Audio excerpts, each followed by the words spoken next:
Hi guys, and welcome back to our VGC 2019 Battle Series. We're going to continue on today with our Lunala Xerneas team that we've been playing for the last week. It's got a supporting cast of Smeagol, Incineroar, Toxicroak and Tapu Lele. And thanks to you guys, last week we had a little goal that we set 50 likes on each of those videos last week, which we smashed.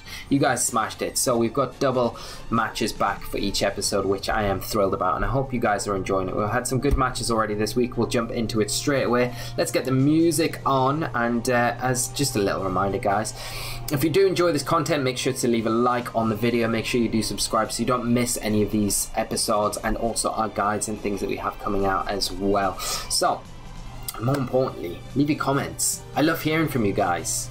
It's the best thing ever, and I will make sure to get back to each and every one of you as soon as I can. Sometimes it does take me a little bit longer to get back to you, but I will always try and make sure to reply, and I'll always read all of them. So music today, let's go with legendary Pokemon to kick us off. And we've got Magenta, sorry. There we go, straight into team preview. See all these Pokemon. We've got Incineroar, Solgaleo, Tapu Koko, Amoonguss, Gastrodon and Xerneas. So a combination pair restricted of Solgaleo and Xerneas. Not one that you commonly see, but an interesting one nonetheless. You've got supporting cast of Incineroar and Amoonguss there. Amoonguss is going to be good for if the Trick Room goes up with something like the Solgaleo could carry. So you've got to be aware of that. The Incineroar has Fake Out, Intimidate support. Not too much of a worry for our team because we are very heavily specially based. You got Tapu Koko for the terrain control. Gastrodon, another Trick Room Pokemon that can do some good work, although doesn't really threaten us too much in this matchup in particular. I think the biggest thing we need to watch out for is the Xerneas and Amoonguss combination. We've seen in the past how much that does cause us issues, but one of the things I do really like that we have access to is the Lunala. Again, the Incineroar, we don't have many options against, so we could bring Toxicroak, but I'm not really feeling like it's gonna do that much in this game. Let us see. I think Lunala is a good lead for us, but I feel like my opponent just doesn't bring out the Solgaleo here. I really don't. I would expect the Z move to be on the Tapu Koko if anything. We've got to make some decisions though. Let's go Smeagol, Lunala, let's go Xerneas and Incineroar. I think it's quite a good mix for us here. Yeah, I think the Z move's probably on Tapu Koko here. I could be wrong, could be on Solgaleo, but out of everything, you might see it on Gastrodon as well. It's also an option there. We've seen it in the past, in past formats, do very well, so that's always something to keep in mind, but I would kind of bank on it being Tapu Koko here. We are going to see Solgaleo and Incineroar come up for my opponent, which is very interesting. Now we could straight away just go for that Z move into the Solgaleo, but whether my opponent actually keeps it in or not is another thing. They might try and get the Trick Room up. I'm just going to launch it in. I don't feel like they've got really anything in the back that can come in and tank that hit very well, considering the only thing that would is the Incineroar that's already out on the field. So, and I'm just going to Fake Out that slot. Solgaleo switching out. I don't mind this too much because anything coming in is going to take huge damage from this Z move. So there's a Fake Out from our Smeagol. We'll stop this Incineroar being able to do anything this turn. It's probably looking to go for maybe a U-turn, if not just get some damage onto our Smeagol, break that potential sash here, but like this is going to do a good chunk to Amoonguss, and if it doesn't proc a berry, it'll put it in range for a side shot the next turn, and we've still got access to full move on our Smeagol to get around any damage from that Incineroar. Here we go, this lovely Z move. I don't know, I will try and put the video up. I've heard other players are able to put it up without issues with the Z move animation here, but I'll try and tweak it to see if it goes up. If not, then there will be some overlay, maybe DBZ related, Dragon Ball Super related, or something along those lines, just above the activating a citrus berry, so we know that this next turn we've got access to the Side Shock that can do some decent damage. Getting a speed boost there with Smeagol, which can come in quite handy later on in the game, and we could potentially just go for a Side Shock into this Amoonguss now. I do believe that probably will pick up the knockout there, and a Lovely Kiss into the Incineroar to shut it down. Problem is, if Lovely Kiss misses, but it doesn't. We love cats on this channel, and Smeagol loves them too, so gonna get a big pucker up, put that cat to sleep. Psyshock coming out. Gonna be enough to probably pick up the knockout on this Amoonguss, I would imagine. Yeah, there we go. Amoonguss gone. So that's one support option gone for my opponent. As in, Cinnamon takes a quick nap on the field, and what my opponent will bring in next. Attack rising with that Moody Boost and special attack dropping for Smeagol here. We've had some decent luck with our Moody Boost, to be honest. The speed rise there is quite nice for anything coming in, even Xerneas coming in. We've got the potential to throw out a lovely kiss into that slot, and what I might do is actually maybe maneuver in our own Xerneas the next turn.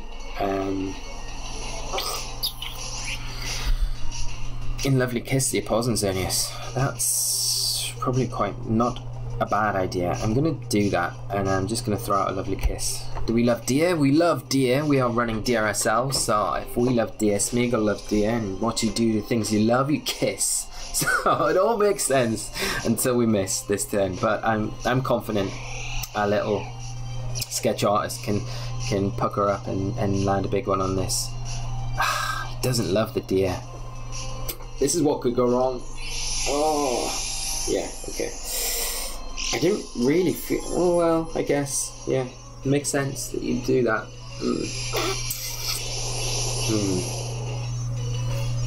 I mean, we can follow me this next turn and 100% Geomancy ourselves. There's Moody. What are we going to get? Evasiveness. Makes me feel like I want to do the follow me play a lot more in Geomancy. We've got to be a little bit wary of Dazzling Gleam though. Dazzling Gleam's definitely an option for my opponent, but if they lock into Moonblast for any reason, then it does make things a little bit better for us. But we still got to worry about the Solgaleo as well in the back, but we do have Lunala. Just not a Z move anymore. So there's our follow me from Smeagol. And in hindsight, we were always better. Smeagol does avoid, keeping that sash intact. Should take us down to about... Oof, that does so much damage. That is too much damage. That's got to be modest, Xerneas. That's ridiculous damage. Like, I mean, like, properly ridiculous damage. So we do get our Geomancy off. I think the next play is to try and put this Xerneas to sleep. Incineroar wakes up. But Smeagol avoiding. Can we get another evasiveness boost, defense boost, and accuracy drop? We have to try and go for a lovely kiss into the opposing Xerneas. If the opposing Incineroar has Roar as well, this could all go downhill very quickly for us. Dazzling Gleam into our Protect. Does hit our Smeagol, so we're not avoiding it this turn. We need the lovely kiss though to hit. At least it didn't Protect. We get it! We get it! Even after the accuracy drop, Smeagol decides it loves deers after all. Okay, that's nice. Knockoff. Oh, so we do lose Smeagol. That's really unfortunate for us. But at the same time, it's not too bad. That Xerneas on the opposite side of the field has to take a turn of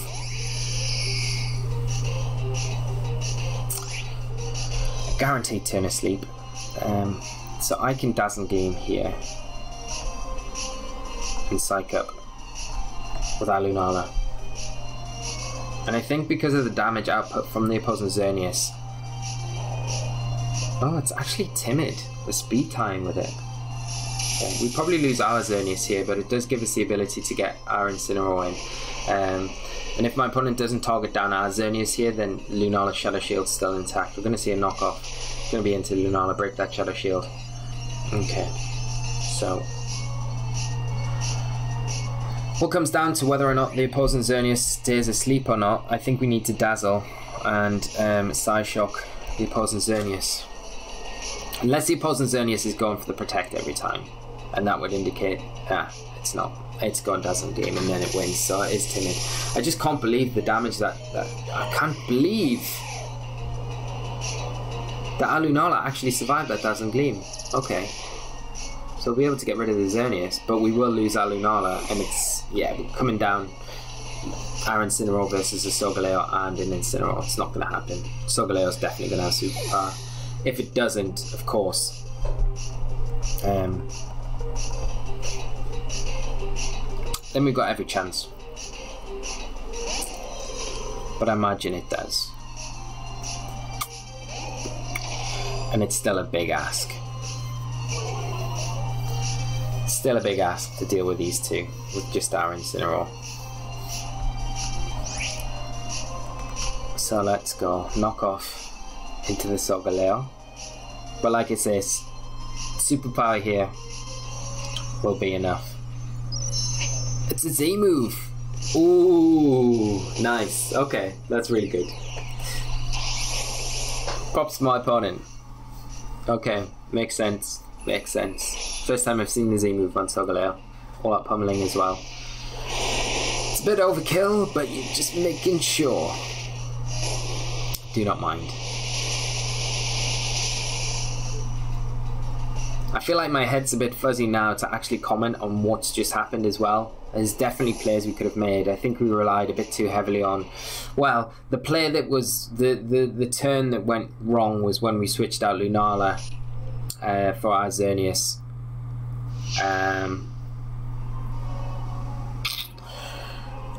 And the opposing Xerneas getting their Geomancy up. If we'd stayed in and psyched up, then it would have probably been alright, but... Hindsight is a wonderful thing. Good game to my opponent, and we'll move on to our next game. So, of the day, and hopefully we can turn it around. I'm a bit tired of kind of sitting around this 1600 mark. I kind of want to push on a bit, and I feel like we should be doing it with this team. We've been floating for too long. Let's try and push on for the rest of the week. We've got 5 games left, a minimum, so we should be able to get easily up to 1650 by Friday. That's the goal. There's our goal. Okay, Wednesday to Friday goal for ourselves, personal goal. It's frustrating, but you can't take any credit away from my opponent, and he had a nice team as well, so it was really nice being able to feature that on the channel as well, especially for you guys. It's just giving examples as well. We're betting into the new format, knowing what to expect, seeing what people are playing, people's ideas are going into this format, and how they're approaching these common archetypes, which I feel the Lunala Xerneas is. We've got our next opponent from Japan, 1475 rating, with a team of, get into it, Palkia, Kyogre, Ferrothorn, Tornadus, Ludicolo, and QWILFISH. So, QWILFISH, Ludicolo both have access to Swift Swim. QWILFISH has access, I'm pretty sure, to Explosion, so we need to watch out for that. But it's the Palkia and the Kyogre combination here with the Rain. It's going to be a little bit awkward for us to deal with. I think one thing that we can really bank on is how good Toxicroak can be here. We need to be a bit careful around the Tornadus. I do want to bring Tapu Lele here. It is good against a lot of what my opponent's got. It shuts down the Tornadus being able to taunt things like Xerneas as well. But the one thing that we could potentially do is lead off Xerneas Smeagol, get the Geomancy, but the problem with that is that my opponent could just lead Ludicolo, Kyogre, and then shut down our options. So I think maybe Lele isn't the best when we haven't got a way to shut down the Rain, and we have to kind of make use of that. Do we want Smeagol here, or do we want Incineroar? I think Smeagol is decent. I think Lunala's also very good. Xerneas and Toxicroak, I think, are the plays here. Makes it a bit more difficult to deal with the Ferrothorn in particular, because normally you'd be relying on Incineroar to be your kind of Ferrothorn check, especially with the Intimidate, and it's fire typing. It does so well against it, but Toxicroak can still do a good job against it with Drain Punch. It just makes it a bit difficult. Lunala's not bad against it either. It just becomes difficult if my opponent brings it, but they've only got 4 slots, and you think Kyogre and Palkia are 2 of those. QWILFISH is the other one here, as we're seeing the QWILFISH Kyogre lead from my opponent.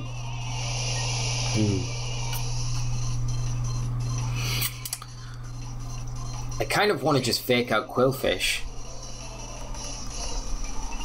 and Z-move Kyogre, just to get rid of it, because the QWILFISH I don't really know what it's going to be doing here, but I know it's got Swift Swim, so it could outspeed everything. There we go. There's a Water Spout as well, Scoffed Kyogre. It'll take Smeagol down to its Sash, do some good damage to the Lunala, but because of our Shadow Shield, it does help us take that a bit better, and we can return with a big Z move to get rid of this. Turn 1, and then we still got the Fallen Mate to take advantage of going into turn 2 if we want, with Smeagol to protect Lunala, to allow it to get an attack off going into turn 2, but it depends what my opponent brings in, if it's a Palkia or not. But I mean, if it is the Palkia, then it's not too bad, because we still got Toxic Rock in the back, we still got Xerneas in the back as well to deal with that pretty easily. It's whether or not the Ferrothorn. The Ferrothorn's the one thing I'm worried about more than anything. Wow, we do not take the Kyogre down. Okay, that's interesting. So we get a special defense boost. It's not really much use to us here with Smeagol. I think what we'll do, I'm not really worried about the Kyogre now. It's not really threatening us too hard. I'm going to bring in Toxicroak. Do I just Psyshock? I don't feel like the Qwilfish. It could have the Z move though, that's the problem.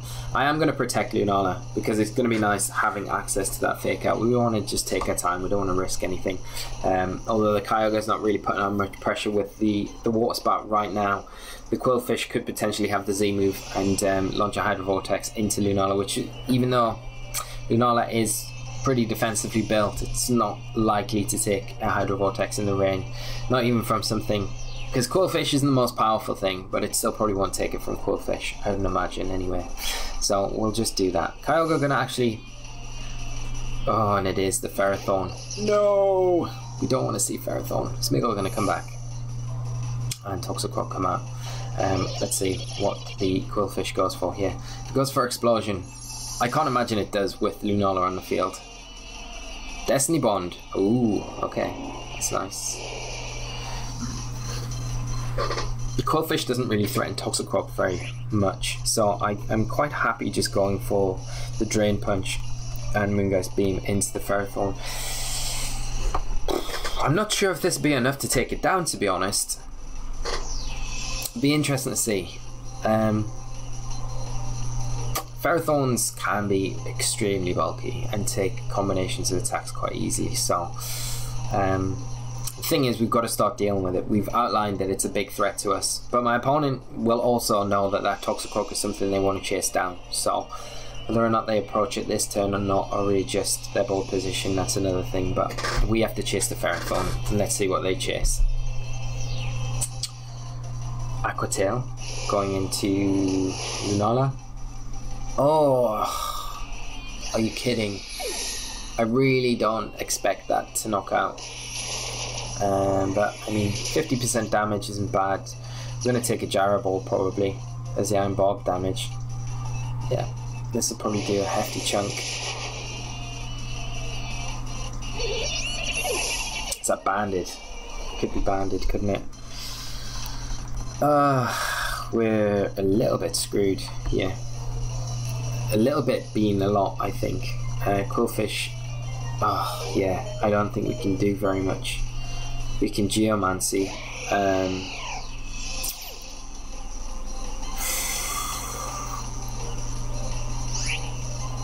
The Qwilfish has to target the Smeagol.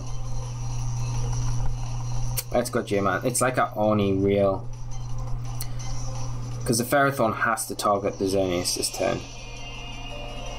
So we have to really Fake Out the Ferrothorn, which gets rid of Smeagol, which allows Qwilfish to attack into the Xerneas. But I mean, there's not really much we can do, because we've got to really, I think, with the... Oh, Taunt! What is this? Okay. Yeah, it's done. It's done. Taunt. So there we go, guys. Qwilfish can do stuff. Destiny Bond, Taunt, Aqua Tail. The crit was really unfortunate there, but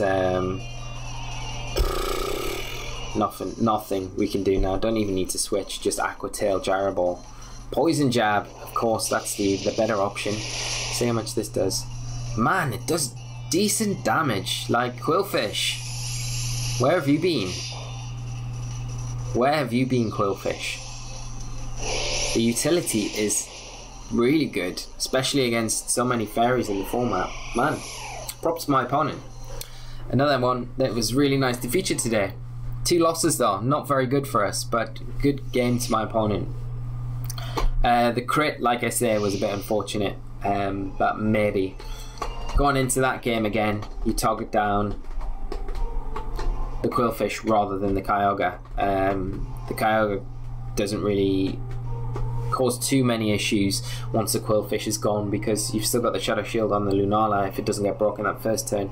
But you've also, it's easy saying that when you don't know what my opponent's going to be going for either that first turn. It still could have had access to the Z move as well, which I'd imagine it probably does. Very good Pokemon. Consider it if you're building around Kyogre. We've seen what it can do in this match. I hope you've enjoyed today's match, guys. We'll be back again with another double episode tomorrow, so do stay tuned, and I'll see you then. Thank you so much for tuning in today, and see you for the next one. So until then, guys, take care and bye bye.